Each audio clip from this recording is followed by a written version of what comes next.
Everyone talks about how to get rich, but no one talks about why founder plateaus. It has nothing to do with tactics, how to get a rich scheme, but all about environment, ego, and invisible bottlenecks. Trust me, I've seen it up close. 1 to 10 million. It's kind of like a graveyard. This is where a lot of people plateau. I have a community of very successful people. How do I say this in the nicest of way? Majority of people watching this video would not be able to enter my community. Why is this? Because it's a very vetted community of extremely successful people.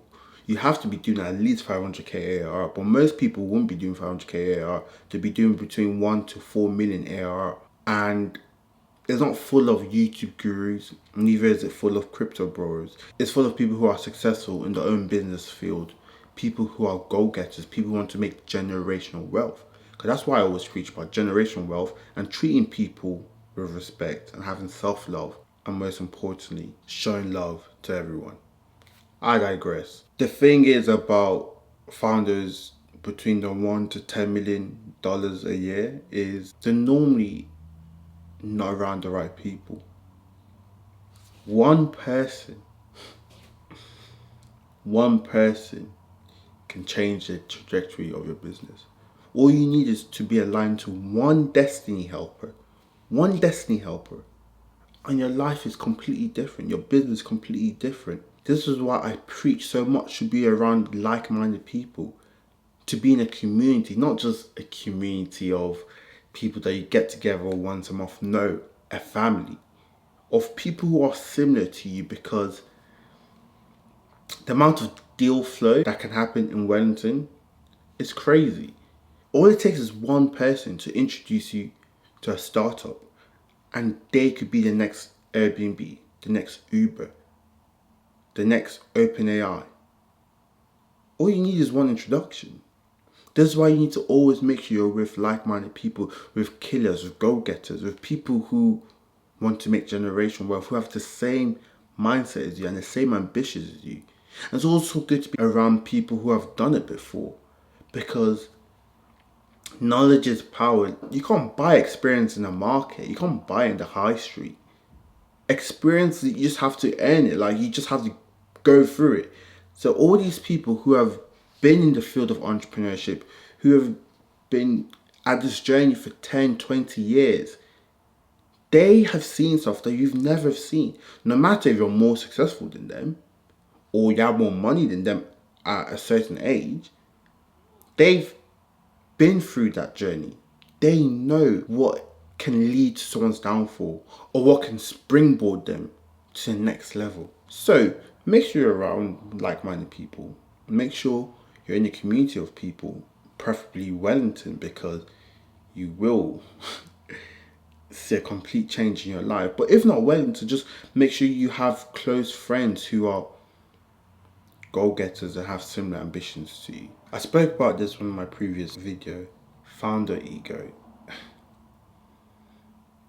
It's sad, it's so sad when people think they've acquired a certain amount of money, a certain amount of wealth, a certain amount of fame, and have an ego.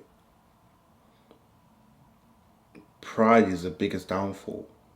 You do not want your success to get to your head, because as I said, that could literally be the barrier from you meeting your destiny helper. Or it could be the barrier from you raising money. Or it could be the barrier from you making a decision from a junior employee that could change the trajectory of your business. Listen, you're the founder, I understand. You own the company, I understand. You're the CEO, I understand. However, you do not have all the knowledge, all the skills in the world, because you just don't. So you need to be able to listen to other people, either your employees, it could be your wife, it could be your loved ones, it could be a family friend, and humble yourself and realize that you can learn from other people. You can learn from other people. You need to always be a student to the game.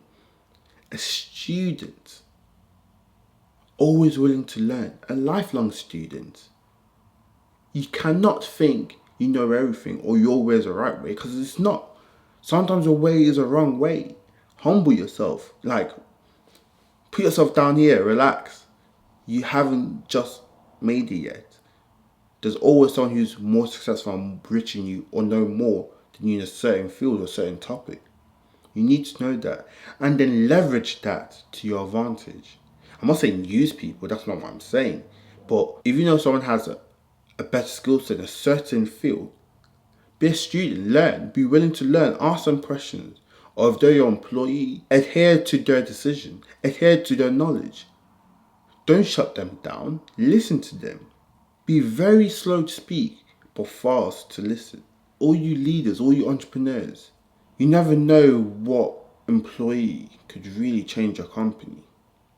You never know. You really never know. So always be willing to listen to people and take people's advice on board. Of course, some people could be waffling, like absolutely waffling.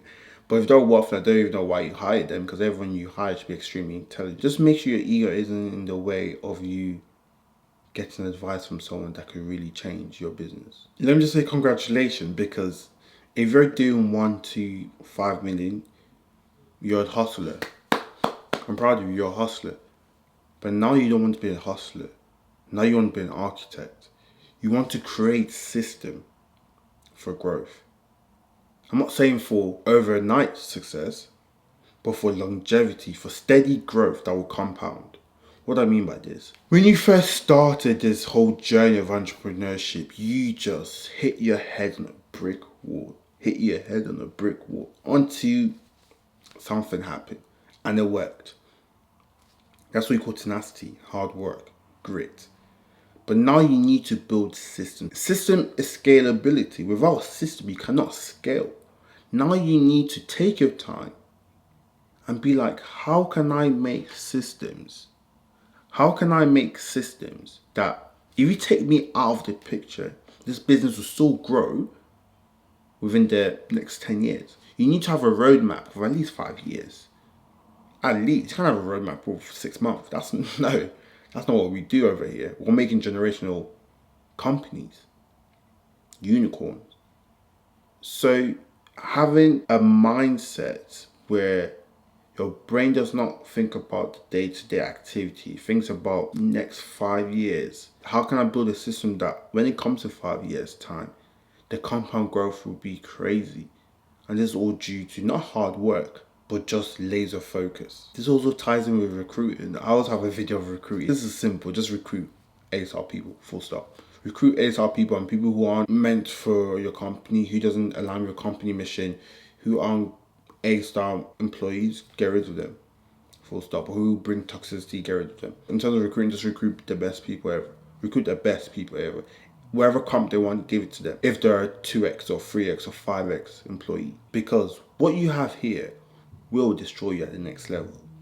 If all you're doing is hustling all your life, you're probably gonna burn out. It's so easy to burn out. It's so easy to burn out. So make sure you architect systems for longevity. In conclusion, I know this is a very short video, but I just wanted to get this out of my head because it's like a topic within Wellington, my community. Most founders do not hit 10 million AR because they're busy trying to look successful, busy trying to do stuff of a successful person.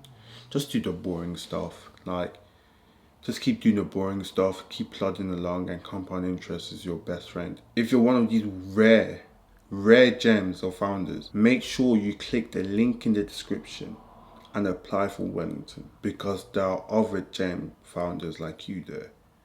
And this is a network where it will change on a personal level, spiritual level, and financial level. Anyways, YouTube is extremely good at suggesting videos, so wherever video they suggested here, I would implore you or advise you to click.